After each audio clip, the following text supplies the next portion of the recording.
दोस्तों आज हम लोग जिस कंपनी की बात करने वाले हैं उसका नाम है ज्योति लैब्स। आप इसके जितने पीछे जाएंगे आपको उतनी लंबी तेजी दिखेगी। और अभी जो हाल में ब्रेकआउट आया है, इस ब्रेकआउट के बाद बहुत ही अच्छा वॉल्यूम आया यहाँ पे और इस वॉल्यूम ने इतनी स्पीड पकड़ाई कि इसने बहुत ही जल्दी बहुत बड़ा लाइफ टाइम हाई लगाया और उसके बाद ये स्टॉक अब कंसोलिडेशन करने लगा और आज इसमें फिर से एक अच्छी तेजी देखने को मिली है। तो दोस्तों हम इसके स्टॉक की एनालिसिस और इसके आने वाले टारगेट की एनालिसिस वीडियो के लास्ट में करेंगे, लेकिन उससे पहले हम एक बार इसकी फंडामेंटल एनालिसिस देख लेते हैं। दोस्तों कंपनी का नाम है ज्योति लैब्स। 457 रुपए इसका मार्केट प्राइस है और इंट्राडे में इसने 10% से ज्यादा की तेजी दिखाई। मार्केट कैप इसका 16,757 करोड़ का है। स्टॉक पी 47 का, ROC 18% और ROE 14.7 का है, जो कि ठीक ठाक है। पिछले एक साल के हाई लो की बात करें तो 200 का इसका लो था और 554 का इसने हाई लगाया था। आपको दोस्तों कंपनी के बारे में बता दूं तो ज्योति लैब्स 1983 में फाउंड हुई थी केरला में और ये FMCG इंडस्ट्री में काम करती है। इसकी मेजर कैटेगरीज है fabric care, dish washing, household insecticide and personal care. Ujala करके जो ब्रांड है वो इसी कंपनी का ब्रांड है और डिश वॉशिंग सेगमेंट में इसका जो प्रिल है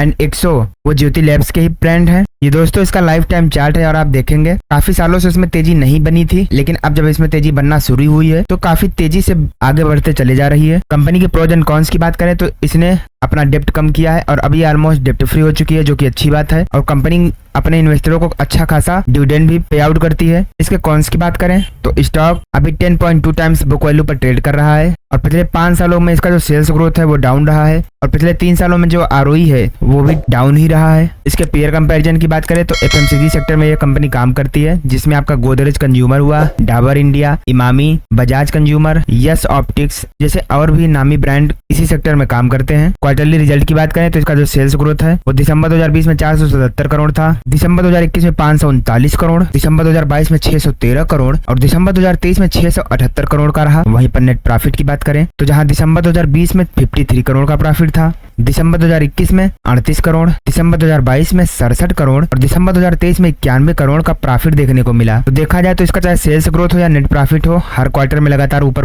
की ओर बढ़ता चला जा रहा है। और दोस्तों 15 मई को इसका अपकमिंग रिजल्ट आने वाला है, तो यहाँ पर भी आप थोड़ा विशेष ध्यान दीजिएगा। इसके प्रॉफिट एंड लॉस की बात करें तो इसका जो सेल्स ग्रोथ है वो मार्च 2012 में 913 करोड़ था, मार्च 2015 में 1515 करोड़, मार्च 2019 में 1814 करोड़ और अभी करंट में बात करें तो 2714 करोड़ का इसका सेल्स ग्रोथ है। वहीं पर हम नेट प्रॉफिट की बात करते हैं तो जहां मार्च 2012 में 38 करोड़ का प्रॉफिट था, मार्च 2015 में 121 करोड़, मार्च 2019 में 198 करोड़, वहीं पर अभी करंट में बात करें तो 350 करोड़ का नेट प्रॉफिट भी देखने को मिल रहा है। यानी कि यहाँ पर चाहे सेल्स ग्रोथ हो या नेट प्रॉफिट हो, साल दर साल इसमें भी काफी अच्छी तेजी देखने को मिल रही है। ज्योति लैब्स की अगर हम CAGR की बात करते हैं तो पिछले 10 सालों में इस कंपनी ने 17% की रेट से, पिछले 5 सालों में 23% की रेट से, पिछले 3 सालों में 46% की रेट से और पिछले 1 साल में तो 126% का बम्पर रिटर्न दिया है। यानी कि इसने अपने इन्वेस्टरों को स्टॉक मार्केट में काफी अच्छा पैसा, काफी अच्छा मुनाफा कराया है। कंपनी की बोरोइंग्स की बात करते हैं तो जहां मार्च 2012 में 566 करोड़ का लोन था, मार्च 2016 में 451 करोड़, मार्च 2020 में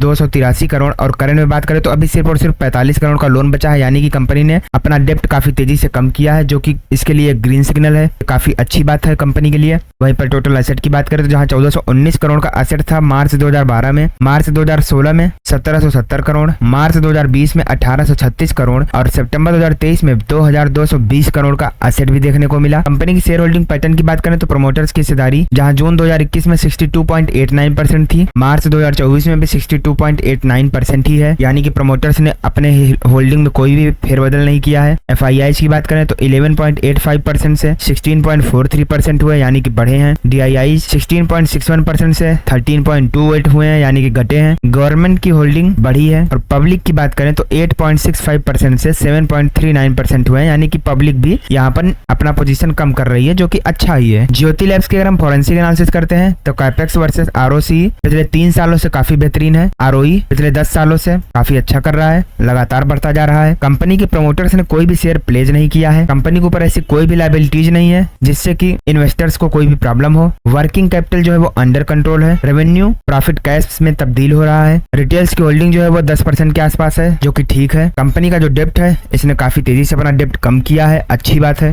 डेप्रिसिएशन इफेक्ट, इसमें जो आपका प्रॉफिट है वो लगातार बढ़ रहा है। शेयर प्राइस भी पिछले 10 सालों में काफी तेजी से बढ़ा है और प्रमोटर्स की हिस्सेदारी पिछले 90 दिनों में प्रमोटर्स ने कोई भी शेयर बेचा नहीं है। ज्योति लैब्स के अगर हम मार्केट शेयर की बात करते हैं तो 13.80 का इसके पास मार्केट शेयर है डिश वॉशर डिटर्जेंट में, यानी कि 100 बार में। 14.30% का इसके पास मार्केट शेयर है डिश वाटर डिटर्जेंट प्रिल में। 84% का मार्केट शेयर है फैब्रिक व्हाइट व्हाइटनर सेगमेंट उजाला में उजाला की नील आती है और 23.90% का इसके पास मार्केट शेयर है इंसेक्ट रिपेलेंट में, यानी मैक्सो का जो कॉयल है जो मच्छर मारने की दवा है। इसके रेवेन्यू की बात करें दोस्तों तो इसका जो सेगमेंट है fabric care 43%, dish washing 34%, personal care 10%, house hold insecticide 6.8%। Location wise बात करें तो इंडिया से 97% का बिजनेस होता है and rest of the world से 2.6% का। ऑपरेटिंग प्रॉफिट की बात करते हैं तो फैब्रिक केयर यानी कि उजाला से इसको 57.9% का प्रॉफिट आता है, डिश वॉशिंग से 33% का, पर्सनल केयर से 7.3% का। इसके कैपेक्स की बात करें तो fabric care 59%, dish washing 23%, house 7.7%। तो दोस्तों हम लोग वापस से इसके चार्ट पर आ चुके हैं। इसके चार्ट की चर्चा हमने स्टार्टिंग में ही कर ली कि अपने लाइफ टाइम हाई के पास ट्रेड कर रहा है। तो अभी देख लेते हैं इसका टेक्निकल एनालिसिस क्या बोलता है। तो अगर हम टेक्निकली देखते हैं तो इसमें